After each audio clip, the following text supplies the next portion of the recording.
Пастело метелик – декоративно покритие с ефект на брокат за вътрешно и външно приложение. Нанасене на пастело метелик върху цветен латекс или фасадна боя. Подгответе предварително здрава и чиста основа. За целта грундирайте с подходящ грунт, а след това нанесете бял латекс. Първи слой. Изберете цвят от каталозите на пастело-тонираща система.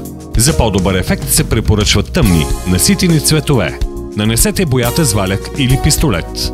За вторият слой смесете и добре разбъркайте пастело метелик с 5 до 10% от вече положения цвят. Нанесете положената смес с валяк. Разнесете добре. За по-равномерен ефект е препоръчително да се използва бояджийски пистолет.